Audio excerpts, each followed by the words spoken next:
Olá! Hoje a gente vai mergulhar na mente de um filósofo de 500 anos atrás para descobrir um kit de ferramentas, um kit que é essencial para organizar o pensamento. Já se fez essa pergunta? Por que é tão difícil pensar com clareza? É que a nossa linguagem, sabe? Ela pode ser bem traiçoeira, cheia de armadilhas que acabam levando a gente para argumentos furados. E muitas vezes o problema nem está na ideia em si, mas nas palavras que a gente escolhe para construir essa ideia.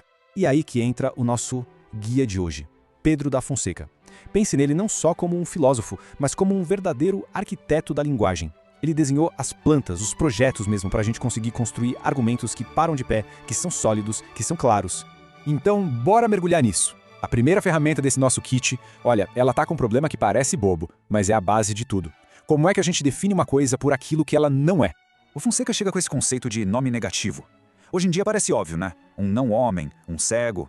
Mas naquela época não era bem assim. Ele teve que defender essa ideia, porque tinha gente que dizia que esses termos não eram de fato unidades lógicas válidas.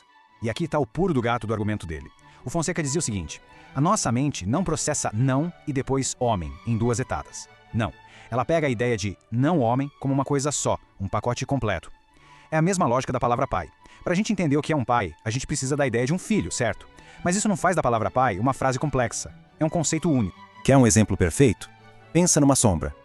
Uma sombra não é simplesmente a ausência de luz. Para um lógico como o Fonseca, a sombra é uma coisa. Ela existe como um conceito próprio, uma unidade de sentido.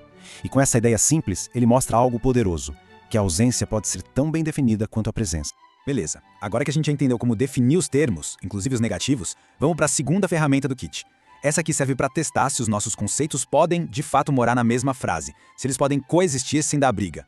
E para isso, o Fonseca separa os termos em duas grandes categorias. De um lado, os nomes repugnantes, que são aqueles que basicamente não se bicam, entram em conflito. E do outro, os nomes não repugnantes, que convivem numa boa. Por exemplo, uma pessoa pode ser sábia e humilde, mas não pode ser pedra e madeira ao mesmo tempo. Faz sentido, não? E essa briga entre os termos, essa repugnância, pode acontecer de dois jeitos. Primeiro, a gente tem os opostos. Pensa em branco e preto. São dois extremos da mesma régua. E depois, a gente tem os díspares. Pensa em pedra e madeira. Eles não são opostos um do outro, mas a natureza deles é tão diferente que eles simplesmente não podem ser a mesma coisa ao mesmo tempo.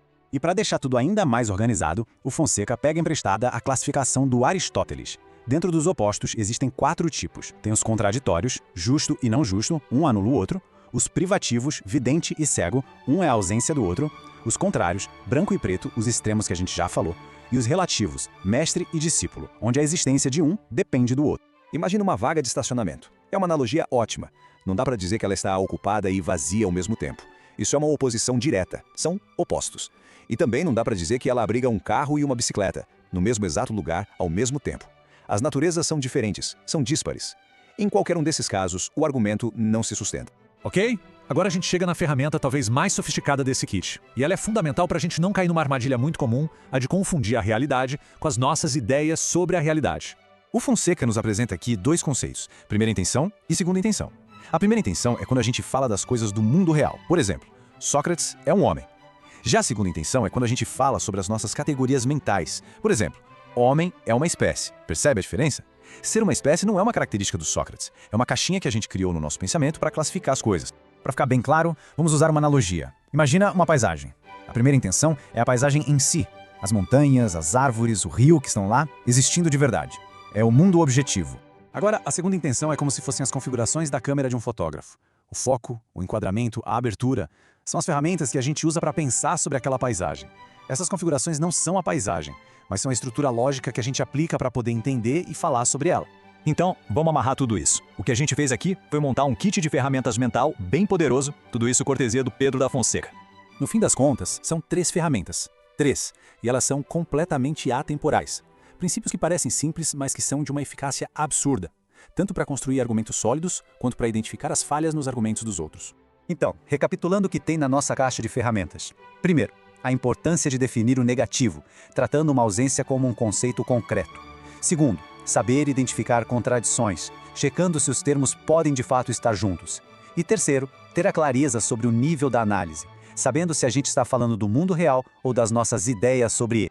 E tudo isso nos leva a uma reflexão final, né? Num mundo como o nosso, inundado de informação, desinformação, argumentos confusos para todo lado, será que um kit de ferramentas lógicas, criado há 500 anos, não é a nossa melhor defesa? Fica aí a pergunta, porque ao que tudo indica, pensar com clareza é uma coisa que nunca sai de moda.